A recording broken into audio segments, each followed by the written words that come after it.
Ano, Isabel? Nagpunta ka ba dito para tapusin ang inumpisahan mo? Tinuluyan mo na ba si Pining? Hindi naman ako katulad mo, mamamatay tao. Baka ikaw, gusto mong tapusin yung sinimulan mo. Scarlett, you can deny all you want. Pero ako, alam ko yung totoo. At yun ang pinangahawakan ko. Salamat na lang buhay pa si Pining. Dahil buhay pa ang pag-asa na malinis ko ang pangalan ko.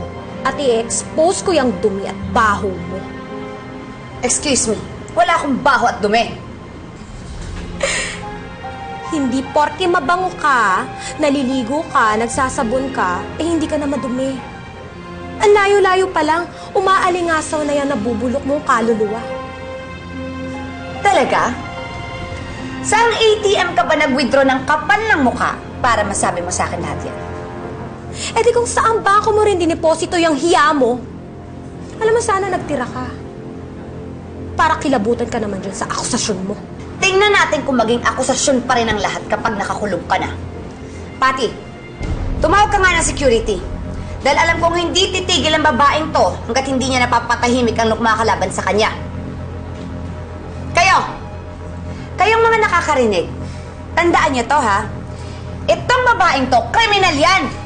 Kaya kapag may nangyari sa pasyente niyo dyan sa ER, walang iba, siya lang ang may kagagawan.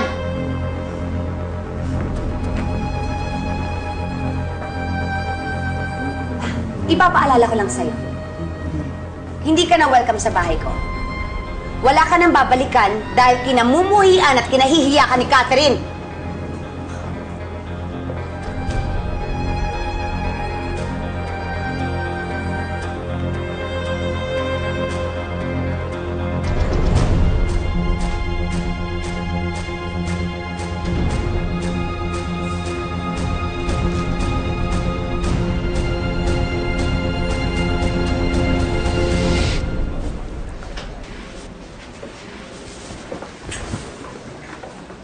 Lubayan niyo na ho muna yung ate ko, please. Mangangamusta lang naman ako. Actually, meron nga akong dalang prutas para kay Pining. Ibibili ko nga rin sana ng gamot yung nanay niyo na may sakit. Kamusta na siya?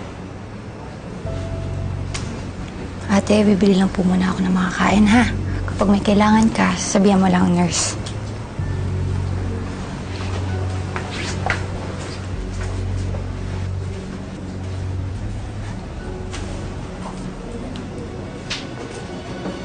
Akala mo, hindi ko alam yung gusto mong gawin.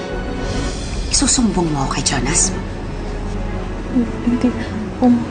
Kilala mo akong magalit. Alam mo kung paano ko gumanti. Gusto mo bang ipatumba ko yung buong angkan mo? Opo. Mabuti. Basta sundin mo lang ang pinag-uutos ko sa'yo. Nagkakaintindihan tayo? Si Isabel ang pumatay sa matanda.